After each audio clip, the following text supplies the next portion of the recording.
Yvonne Reeves Chong, YVONNE REEVES-CHONG.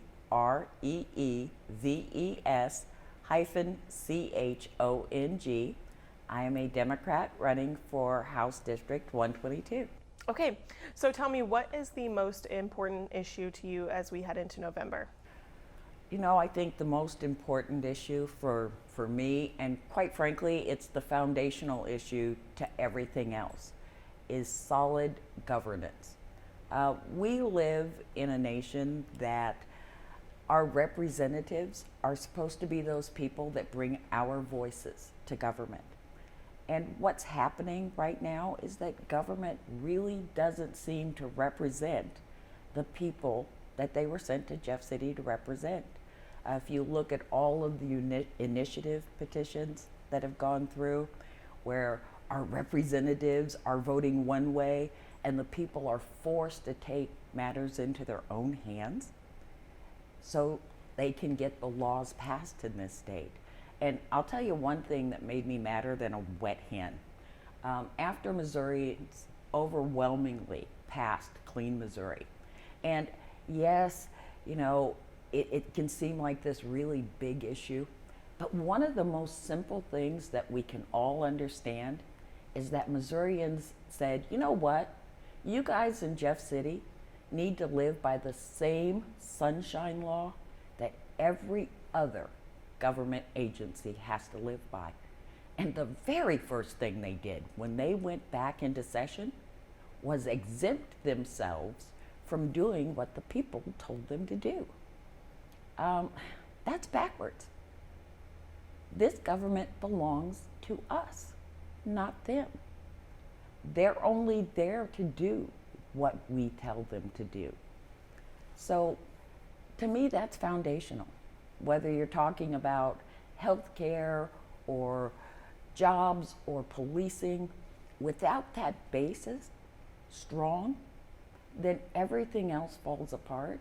And what we're seeing right now is everything else falling apart because our representatives forgot who they worked for. I mean, you kind of just answered this question, I assume, but I have to ask it anyways. What are we doing wrong right now, and what will you do differently if you win?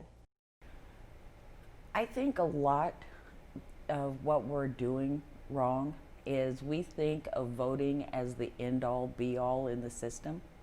That's actually the entry gate to government. We have to hold our elected representatives accountable.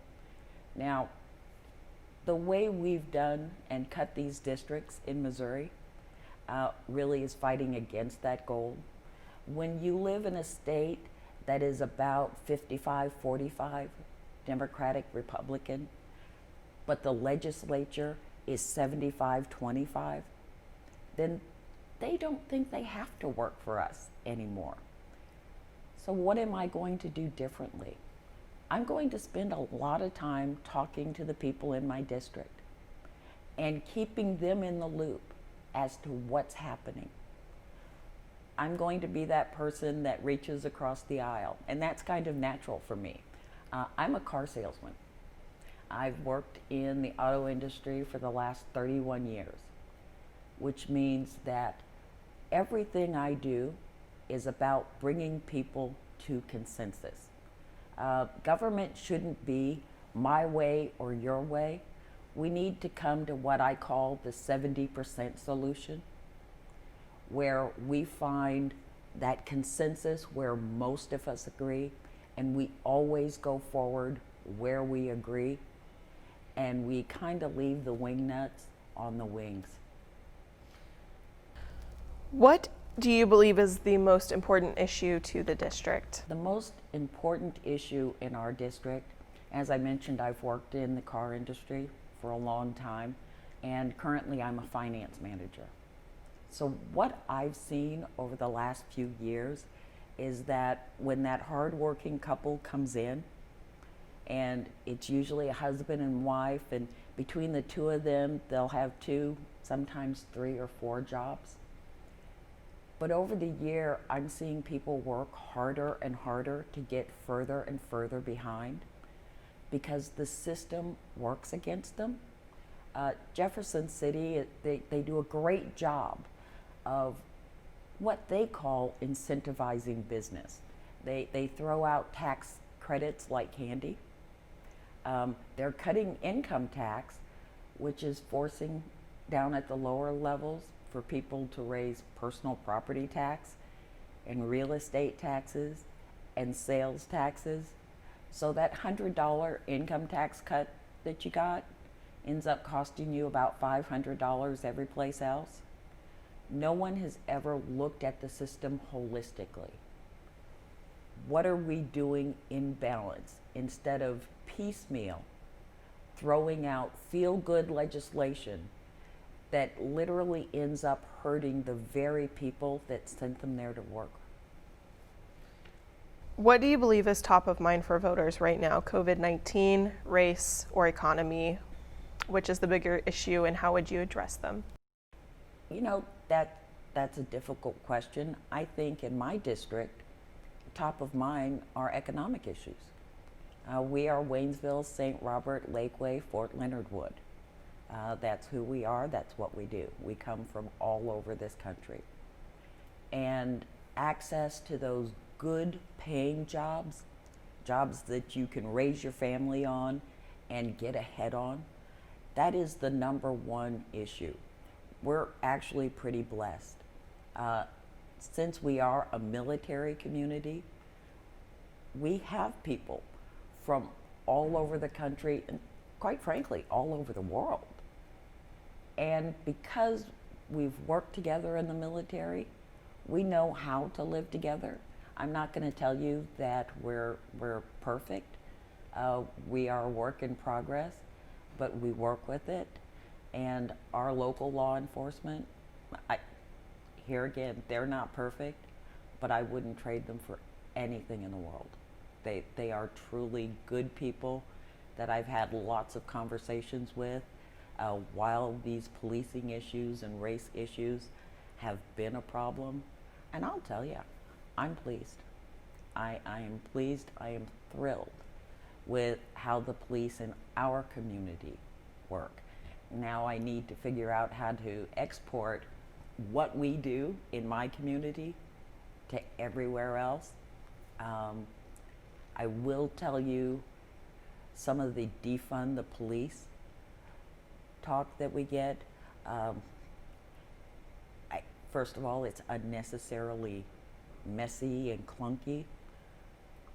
But the people in rural Missouri, law enforcement in rural Missouri, as a citizen, as a finance manager who's looked at their circumstances, those guys need a raise, and they need a big one. We need to get more officers on the roads in rural Missouri, not less. How would you reassure voters that you will fight what they want for, or what they want for what they want? Well, I've been in the community over 31 years. I am a fighter. People that know me, that have purchased cars from me or have seen me secure their financing, know that I go the extra mile for people. I think we have lost sight of who should be in government. Perfect candidates are not perfect representatives.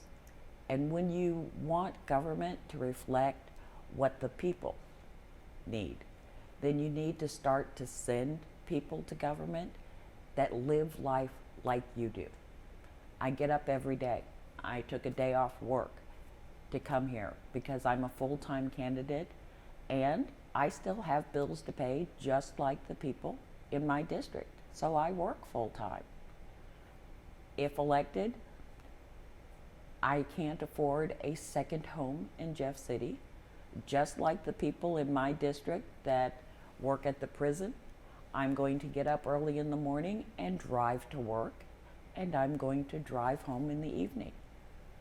But when you live life the way your community lives life, then I guarantee you the laws that come out of Jefferson City are going to be a whole lot different than what we're seeing now. Why run for office? Why? I have 3 grandchildren. I want America, the America they grew up in, to be every bit as bright and full of promise as the America I grew up in. My dad is retired Army.